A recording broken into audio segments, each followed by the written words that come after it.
Picture a king whose name is synonymous with bravery, a warrior who stared down empires and carved his legend into the annals of history. Now imagine that same king caught in a whirlwind of forbidden romance, secret liaisons, and scandals so explosive they threatened to unravel his reign. What if I told you that King Richard the Lionheart, the fearless hero of the Third Crusade, had a love life so shocking it was hidden for centuries? That behind the shining armor and battlefield triumphs was a man whose heart led him into dangerous, uncharted waters? Stay with me because you're about to discover the untold truth about Richard's scandalous love life. A story so wild it'll make you rethink everything you thought you knew about this iconic king. Let's step back to the 12th century, a time of castles, knights, and treacherous politics. England is a land where loyalty is fragile, and power is won with a sword. Richard I, known as the Lionheart, is a larger-than-life figure, tall, broad-shouldered, with piercing blue eyes and a temper that could ignite a room.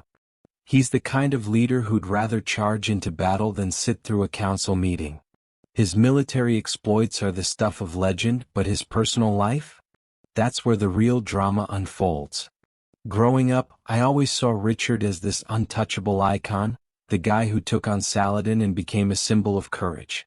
But then I dug deeper, and the whispers of his romantic entanglements blew my mind. Trust me, this isn't the Richard you learned about in school. Richard was born in 1157, the third son of King Henry II and Eleanor of Aquitaine, a couple whose marriage was as turbulent as it was powerful. Henry was a cunning ruler, and Eleanor was a force of nature, beautiful, brilliant, and unafraid to wield her influence. Their court was a breeding ground for gossip, with affairs and betrayals as common as royal banquets. Richard grew up in this chaotic world, watching his parents' marriage implode under the weight of infidelity and power struggles. It was a masterclass in how love could complicate even the mightiest dynasty, and it left a mark on the young prince. As a teenager, Richard was betrothed to Princess Alice of France, daughter of King Louis VII. This was a classic medieval arrangement. Two kids promised to each other to cement an alliance between England and France. Alice was sent to live in Henry's court, but things quickly got messy. Rumors swirled that Henry, Richard's own father, had taken a romantic interest in Alice. Some chroniclers went further, claiming Henry seduced her, creating a scandal that rocked the royal family. Imagine being Richard, barely 15, caught in this betrayal.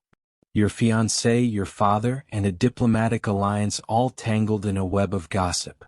It's no wonder Richard grew wary of love and marriage, learning early that personal desires could derail even the best-laid plans. By his 20s, Richard was a seasoned warrior, leading campaigns in France and earning his Lionheart nickname for his fearless leadership. But his engagement to Alice lingered like a dark cloud. The marriage was supposed to solidify peace, but Richard kept postponing it. Some say he was furious about the rumors involving his father. Others suggest he had little interest in Alice, or in women altogether. This brings us to one of the most debated aspects of Richard's life: his rumored relationships with men. Now, let's be clear, medieval Europe wasn't a place where such matters were openly discussed. The Church condemned homosexuality, and chroniclers used veiled language to hint at anything unconventional. But the evidence is there, and it's compelling enough to demand our attention. The most intriguing story involves Richard and King Philip II of France, Alice's older brother. Richard and Philip were allies, but their bond went beyond politics. A chronicler named Roger of Howden wrote that the two kings were so close they shared a bed, ate from the same table, and spent countless nights together. In the 12th century, sharing a bed could be a sign of trust or hospitality, but the way their relationship was described raised eyebrows. Philip reportedly loved Richard as his own soul, and their public displays of affection were noted by contemporaries. For a modern audience, especially Americans who love dissecting celebrity relationships, this feels like more than just a strategic friendship. Was it love or was it a calculated move? Philip was a political genius, and some historians argue he used their closeness to manipulate Richard against his family. Others believe Richard's feelings were genuine, a rare glimpse of vulnerability in a man defined by war. This relationship wasn't just a personal matter, it had massive consequences. Richard's bond with Philip strained his engagement to Alice, creating tension between England and France. When Richard became king in 1189, he finally had the power to act. In a bold move, he broke off the betrothal, claiming Alice was tainted by her alleged affair with Henry. The decision was a diplomatic slap in the face to Philip, who was humiliated by the rejection of his sister. But Richard didn't stop there. He set his sights on a new bride, one who'd become a central figure in his scandalous story, Berengaria of Navarre. Berengaria is one of history's overlooked queens, a woman whose role in Richard's life is both fascinating and tragic. They met in 1190 at a tournament in Pamplona, where Berengaria, the daughter of King Sancho VI of Navarre, caught Richard's eye. She was described as gentle, devout, and strikingly beautiful, with a quiet resilience that stood out in a world of scheming royals. But let's be honest, this wasn't a love story straight out of a fairy tale.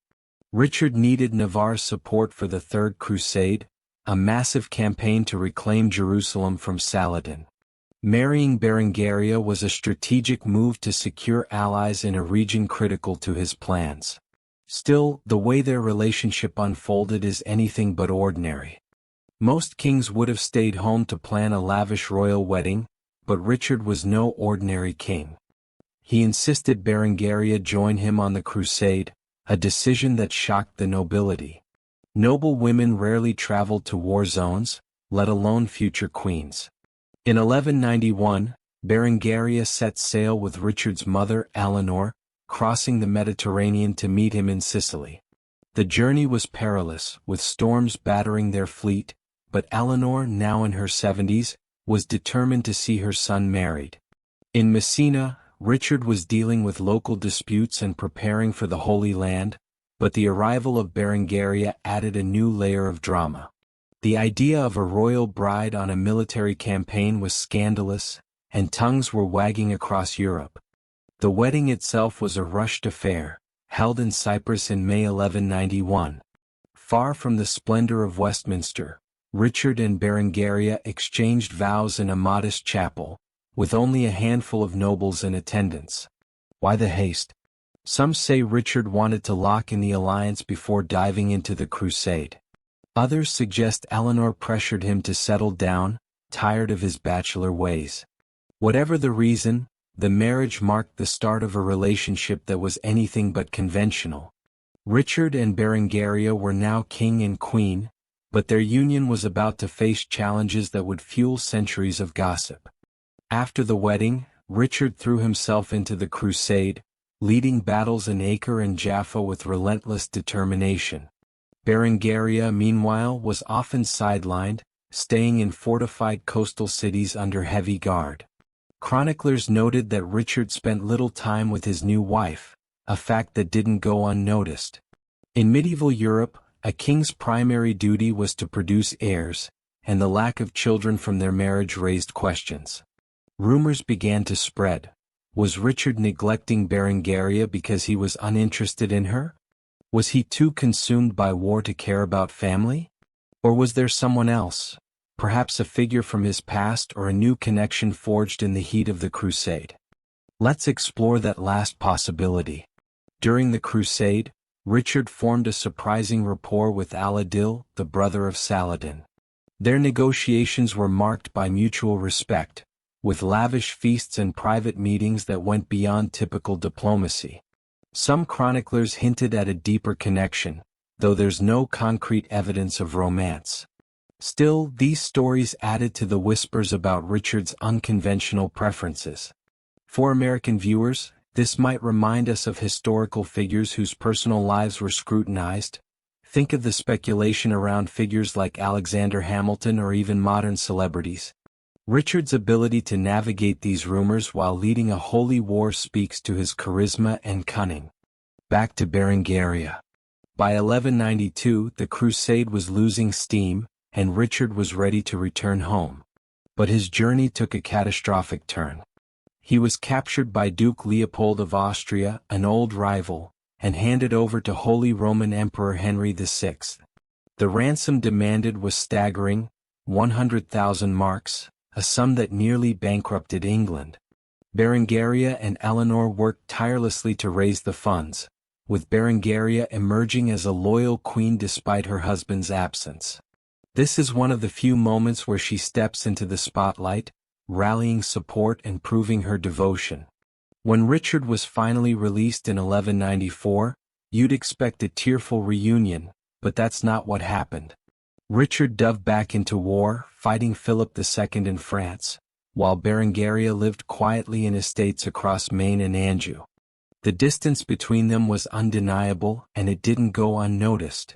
Even the Pope weighed in, urging Richard to reconcile with his wife. In 1195, a dramatic moment occurred when a hermit confronted Richard, warning him to repent his sinful ways. Richard, shaken, reportedly confessed to a bishop and promised to reform. What were these sins? The Church often used vague terms to cover everything from infidelity to same-sex relationships. Some historians see this as a turning point, where Richard tried to mend his marriage.